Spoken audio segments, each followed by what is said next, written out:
Bonjour et bienvenue dans Game Parler. Aujourd'hui, on plonge dans une histoire qui a secoué la toile il y a quelque temps, une vidéo assez incroyable qui a circulé partout et que beaucoup ont prise pour une fuite de gameplay du très attendu GTA 6. Oui, c'est une affaire fascinante, vraiment révélatrice de notre époque numérique. Exactement.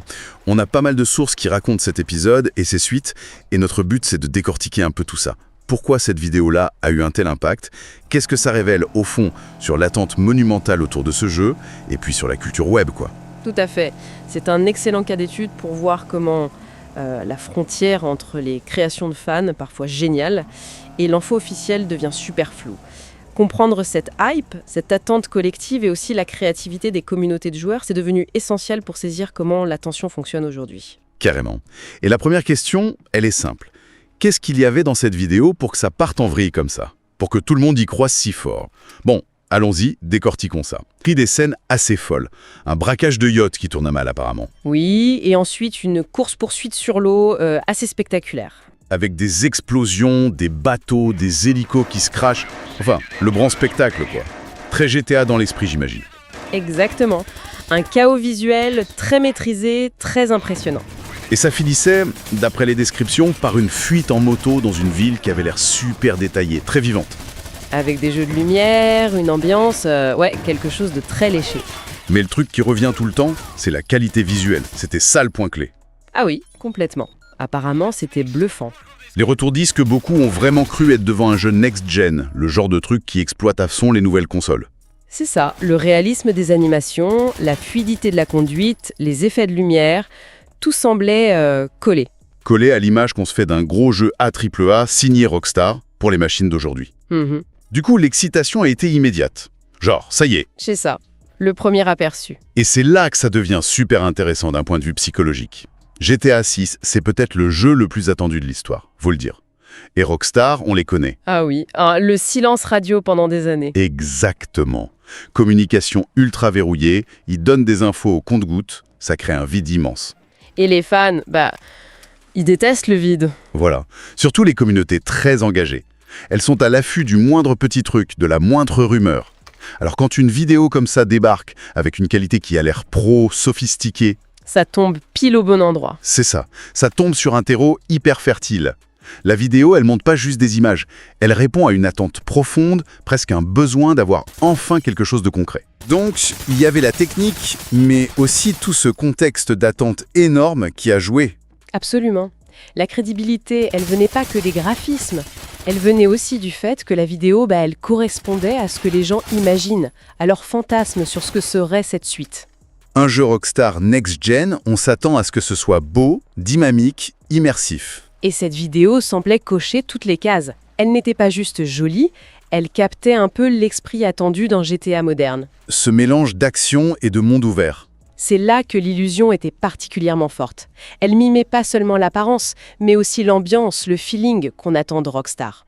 Ok, donc l'alignement parfait. Une réalisation qui en jette et un public qui ne demande qu'à y croire. Mais évidemment, l'histoire ne s'arrête pas là.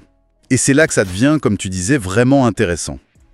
Après quelques jours de folie sur les forums, sur les réseaux sociaux, avec des analyses dans tous les sens, la vérité a commencé à sortir. Oui, il y a eu des indices, des détails qui ont alerté certains observateurs plus attentifs. Et l'info s'est confirmée. Cette vidéo, elle n'avait rien d'officiel. Ce n'était pas une fuite de chez Rockstar. Pas du gameplay volé, non. L'origine était complètement différente. C'était une création. De A à Z. Faite par un fan. Un artiste numérique visiblement très doué. Qui avait passé, d'après ce qu'on lit, des mois, peut-être même plus, à bosser là-dessus, un travail de fou. Oui, il faut vraiment imaginer le boulot que ça représente pour une personne seule ou une toute petite équipe non officielle. Les analyses techniques, elles pointent vers l'utilisation d'outils comme Unreal Engine 5 par exemple. Ah oui, le moteur graphique qui permet des rendus hyper réalistes et qui est accessible en plus. C'est ça. Il a sûrement utilisé des modèles 3D, des textures, peut-être piochés dans des banques d'assets, ou même modifiés à partir d'autres jeux. Pour construire tout cet univers, ces scènes d'action. Mais au-delà des outils, c'est tout le reste. La conception, l'animation, la mise en scène, les effets spéciaux, l'eau, les explosions, la lumière, le montage. C'est juste énorme. Pour arriver à ce niveau de finition, cette fluidité qui a trompé tout le monde. Ça demande une expertise technique et une vision artistique assez dingue. Normalement, ça, c'est le travail d'équipe entière dans un studio pro. Le faire en solo ou presque, c'est une prouesse. Carrément. On parle souvent des modeurs, ceux qui bidouillent les jeux existants. C'est un peu la même chose ici. C'est lié dans l'esprit, création de fans, mais ça va plus loin. Les modeurs, ils travaillent dans un jeu qui existe déjà. Là, c'était créer une vision originale de ce que pourrait être un futur jeu avec des outils pro. Plus proche d'un court-métrage 3D ou d'un concept trailer, comme on dit. Exactement. D'ailleurs, il paraît que le créateur avait mis un message à la toute fin de la vidéo.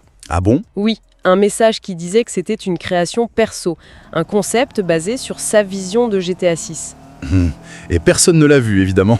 Dans l'excitation du moment, avec la vitesse à laquelle ça a circulé, ce message final, il est passé à la trappe pour beaucoup de monde. On partage les premières minutes explosives, on va pas forcément jusqu'au bout lire les petites lignes. Classique. Et la vraie prouesse, technique et artistique, c'est justement d'avoir réussi à créer un truc si convaincant, au point de générer cette vague de croyances massives et de tromper pas seulement les joueurs, mais aussi certains médias, certains analystes qui sont pourtant habitués. Ça en dit long sur la qualité du travail, c'est sûr. Mais aussi sur la puissance de notre envie collective d'y croire. Et quand la vérité a éclaté, la réaction, elle a été spéciale, non? D'après ce qu'on lit. Oui, assez fascinante. Il y a eu comme un double mouvement. D'abord la déception, j'imagine. Le soufflet qui retombe. Ah, on s'est fait avoir. Oui, ce sentiment d'avoir touché le rêve du doigt, et puis, cheat, une illusion. Une super belle illusion, mais une illusion quand même. Mais très vite, ça a basculé vers autre chose. Exactement. Vers une vague d'admiration. Quasi unanime d'ailleurs. Pour le talent, la maîtrise, la créativité et surtout la passion du type derrière tout ça. C'est comme si la communauté disait ok, c'est pas le vrai jeu, mais respect. Regardez ce qu'on est capable de faire, nous, les fans. Moins d'amertume que d'éloge pour l'artiste du faux, finalement. Et ça, c'est super significatif. Ça montre quoi? D'abord, l'intensité de la passion autour de GTA. Les fans, c'est pas juste des consommateurs. Ils vivent l'univers, ils créent.